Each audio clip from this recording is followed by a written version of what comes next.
श्रीकान्तद्रुहिणोपमन्युतपनस्कन्धेन्द्रनन्द्यादयः प्राचीनो गुरवोऽपि यस्य करुणालेशाद्गता गौरवं तं सर्वादिगुरुं मनोज्ञवपुषं मन्दस्मितालङ्कृतं चिन्मुद्राङ्कितमुद्रपाणिनलिनं चित्ते शिवं कुर्महे। नमस्सरसे नमस्सरस्वतये नमस्सखीनां புரோகானாம் சக்ஷுஷே நமோதிவே நம பிருத்திவே நம. சங்கரா தொலைக்காட்சி நேயர்களுக்கு நமஸ்காரம். லலிதா சகஸ்ரநாமம் சிந்தித்து கொண்டிருக்கிறோம். 743வது நாமாவது பாபாரண்ய தவானலா. பவதாவசுதா விருஷ்டிஹ பாபாரண்யதவானலா. ஆரண்யம் அப்படின்னா காடுன்னு அர்த்தம். அனலகா அப்படின்னா தீ. தவானலகா காட்டு தீ. பாபாரண்ய தவானலா அப்படின்னா பாவமாகிற காட்டை பொசுக்கக்கூடிய தீயா இருக்கிறவ அம்பாள் அப்படின்னு சொல்றான். முதல்ல பாவம்னா என்ன அதை சொல்லணுமா இல்லையோ? அதாவது ஆன்மா இந்த உடலுக்கு உள்ள நுழைஞ்சதுலேருந்து ஆன்மா இந்த உடலை விட்டு வெளியிலே செல்லுகிற போது இந்த இடைப்பட்ட காலத்துல சில செயல்களை செய்யுது. அந்த செயல்களுடைய விளைவு பிறருக்கு துன்பத்தை தந்தால் அல்லது தனக்கு துன்பத்தை ஏற்படுத்தினால் அது பாவம். பிறருக்கு சௌக்கியத்தை மகிழ்ச்சியை ஏற்படுத்தினால் அது புண்ணியம். இப்ப பாவம் புண்ணியம் அப்படிங்கிறதுல பாவம் அப்படிங்கிறத பற்றி தான் இப்போ நம்ம பார்க்குறோம். இப்போ ஏதோ ஒரு செயல் செய்யும்போது அந்த பாவமானது வளர்ந்து போகிறது. தெரிஞ்சு பண்ணுறாளோ தெரியாத பண்ணுறாளோ, ஆக மொத்தம் இந்த பாவத்தை ஒரு காடாக சொல்கிறா. அதாவது மனதினாலே செய்கிற பாவம், வாக்கினாலே செய்கிற பாவம், காயத்தினாலே செய்கிற பாவம், ஞானத்தினாலே செய்கிற பாவம். அது மாதிரி பாவங்களை பலவிதமாக வகைப்படுத்துகிறார். இப்போ அடுத்த வாளுக்கு கெடுதல் நினைக்கிறது, அவன் மாத்திரம் வாழப்படாது. ஒருத்தன் வரம் கேட்டானா, சுவாமி கொடுத்தார். என்ன வரம்னா, அவர் ஒரு காசு கொடுத்தார். இது ஒரு தகவல். அவர் ஒரு காசு கொடுத்தார். இந்த காசு உனக்கு வளர்ந்துட்டே வரும், இந்த பாத்திரத்தில் போட்டு வச்சின்னா சரி அப்படின்னு சொன்னேன். அந்த பாத்திரத்தில் போட்டு பாதுகாப்பு வச்சுட்டே இருந்தால் அதை எடுக்க எடுக்க வளர்ந்துட்டே இருந்தது. ஆனால் அவனை கிளம்பினோன்னு திருப்பி கூப்பிட்டார்.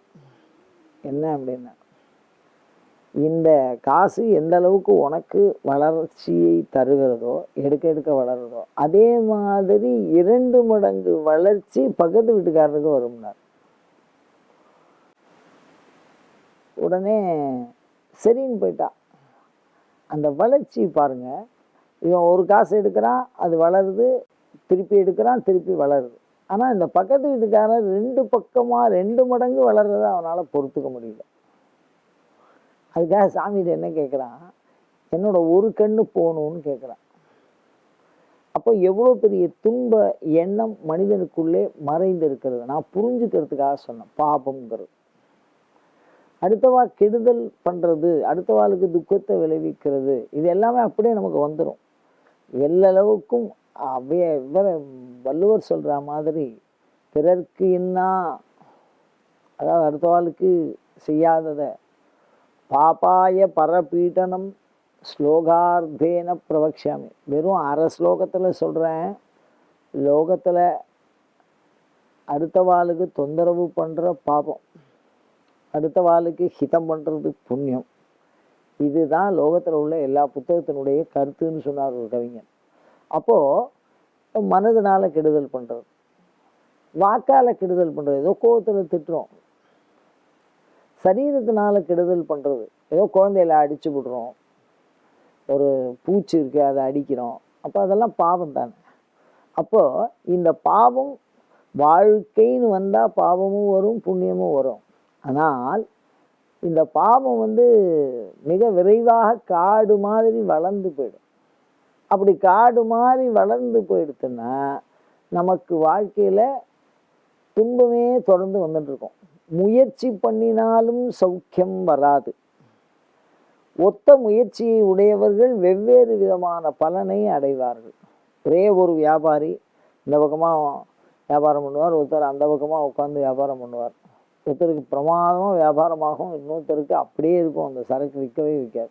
இது காரணம் என்னன்னா, முயற்சி ரெண்டு பேரும் ஒன்றா தான் பண்ணுறா, ரெண்டு பேருமே வியாபாரம் நன்னா பண்ணணுங்கிற எண்ணத்தில் தான் பண்ணியிருக்கா, எல்லாமே சரியாக இருக்குது. ஆனால் பூர்வஜென்ம பிராப்தம் சில பேருக்கு அதிகமான விலை கொடுத்தாலும் அந்த கடையில் வாங்குவா, நிறைய வியாபாரமாகும், அது வளர்ந்துட்டே போகும். இன்னொருத்தருக்கு அது நடக்காது. காரணம் என்ன? பூர்வ ஜென்ம பலன்.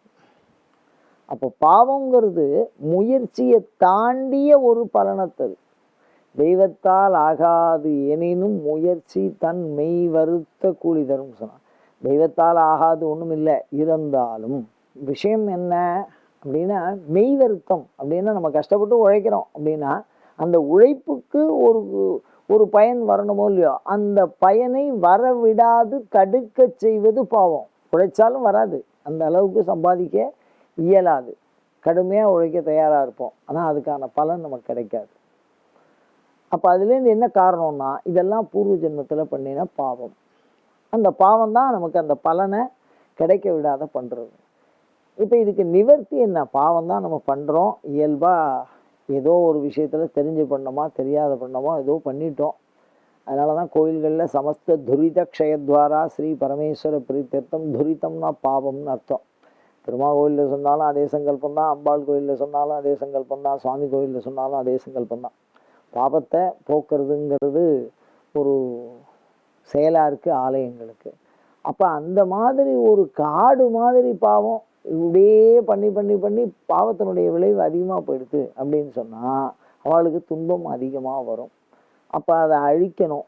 அப்படி அழிக்கிறதுக்கு ஒரே ஒரு அடர்ந்த காடாக இருந்தாலும் நல்லா புரிஞ்சுக்கணும், ஒரு பெரிய காடு, அந்த காட்டுக்கு ஒரே ஒரு உரசல் போகிறோம், காட்டு தீ, ஏதோ 2 மரம் காஞ்சி போயிருக்கும், அப்படியே ஒன்றோட ஒன்று உரசும், அப்படியே தீ பிடிக்க ஆரம்பிக்கும், அதை சர்வத்திர எல்லாத்தையும் அழிச்சிடும்.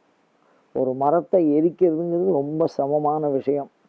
ஹோமம் பண்ணுறோம் அப்படின்னா ஒரே புகையாக இருக்கும், முழுக்க எரிக்கிறது அப்படின்னா அண்ணலாக இருக்கும், பக்கத்தில் உட்கார முடியாது. ஒரு சாதாரண மரம் சமித்து குச்சை எரிக்கிறதுக்கே இதுன்னா பாபாரண்ய, அப்படி ஆரண்யம்னா காடு மாதிரி வளர்ந்துருக்குடா, அழியவே அழியாது. என்ன முயற்சி பண்ணினாலும் திருப்பி திருப்பி அந்த பாவம் வந்துட்டே இருக்கும். அதனால் சில துன்பம் பிரச்சனைகள் நம்மளை விட்டு விலகாமலே இருக்கும், நாம் என்ன முயற்சி பண்ணினாலும்.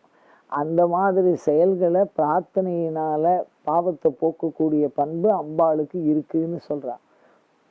ஒரு காட்டு தீ மாதிரி பற்ற வச்சா எரிச்சிடும், சர்வத்தையும் அழித்து நாசம் பண்ணி வெறும் சாம்பலாக்கிட்டு போயிடும். அந்த மாதிரி ஒரு வல்லமை அம்பாளுக்கு இருக்குதுன்னு சொல்கிறான். அப்படி அந்த பாவம் அழிஞ்சால்தான் நமக்கு நாம் நினைக்கக்கூடியது விரைவாக கிடைக்கும். புண்ணியம் பண்ணினா அதை விட ஒரு நல்ல விஷயங்களை கிடைக்கும்னு இந்த நாமாவளி சொல்கிறது. இது ஒரு நீதியை சொன்னாலும் இந்த நாமாவளியை யார் தொடர்ந்து பாராயணம் பண்ணுறாங்களோ அவளுக்கு காரிய தடை எதுவாக இருந்தாலும் சரி, எந்த ஒரு காரியம் ரொம்ப காலமாக நடக்கவே நடக்காதுன்னு நினச்சிட்டு இருக்கிற காரியமெல்லாம் இந்த மாதிரி அம்பாளை தியானம் பண்ணும்போது கண்டிப்பாக நடக்கும். அதுவும் வழக்கு போடணும், ஆலயத்துக்கு போய் ஒரு வழக்கு போட்டு இந்த நாமாவளியை பாராயணம் பண்ணினால், குறிப்பாக காலியாக மனசில் நினச்சி தியானம் பண்ணினால் இந்த பாவ அந்த காடானது முழுவதுமாய் அழிந்து நமக்கு ஒரு நல்லது நிலைக்கும். இந்த காரிய தடைகள் எல்லாம் நீங்கி ஒரு நல்ல சூழல் ஏற்படும். அதை பெற முயல்வோமாக. அயம் தர்மஹா உத்தரோத்தர அபிவிருத்திரஸ்து.